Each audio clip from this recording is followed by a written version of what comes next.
নমস্কাৰ উপস্থাপন কৰিব বিচাৰিছো আজিৰ বাতৰি কাকতৰ শিৰোনাম চাই থাকিব। বিত্তমন্ত্ৰী নিৰ্মলাৰ বাজেটত মধ্যবিত্তক সকাহ। বিত্তমন্ত্ৰী নিৰ্মলাৰ বাজেটত মধ্যবিত্তক সকাহ। এই বাজেটক লৈ সুখী প্ৰধানমন্ত্ৰী মোদী। এই বাজেটেৰে সাধাৰণ নাগৰিকৰ জপলৈ আহিব ধন। দেশত নিৰ্মাণ হ'ব 120টা নতুন বিমানবন্দৰ। 12 লাখ টকা পৰ্যন্ত বাৰ্ষিক আয়ত এতিয়া দিব নালাগিব আয়কৰ। প্ৰতিৰক্ষা ব্যয়ৰ বাবে 6.22 লাখ কোটি টকা ধাৰ্য। 15,000 কোটি টকাৰে নামৰূপ সাৰ কাৰখানাত স্থাপন হ'ব ইউৰিয়া প্ৰকল্প। কেন্দ্ৰীয় বাজেটক প্ৰশংসা বিহাৰৰ মুখ্যমন্ত্ৰীৰ। মেডিকেল কলেজত 5 বছৰত আসনৰ সংখ্যা বাঢ়িব 75,000। মধ্য অসমৰ উন্নয়নৰ নতুন যুগে দুৱাৰত মাৰিছে টোকৰ। কপিলী নৈৰ ওপৰত নৱনিৰ্মিত দলং উন্মোচন কৰে মুখ্যমন্ত্ৰী।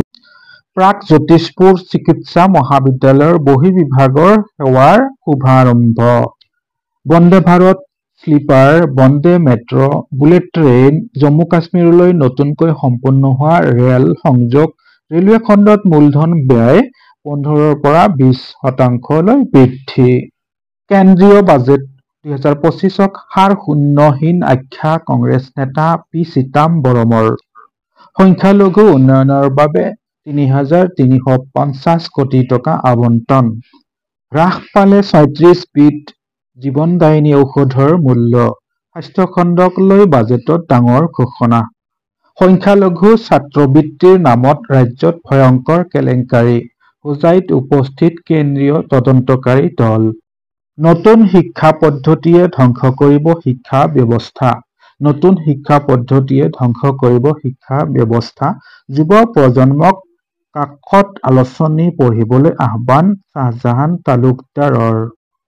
পেপাৰ হেডলাইনছ এইখিনিতেই। যদি এনেকুৱা ধৰণৰ ভিডিঅ' ভাল লাগে কমেণ্টত জনাব আৰু যদি ভাল নালাগে তথাপিও জনাব। লগ পাম পৰৱৰ্তী ভিডিঅ'ত। ধন্যবাদ। জয় আই অসম।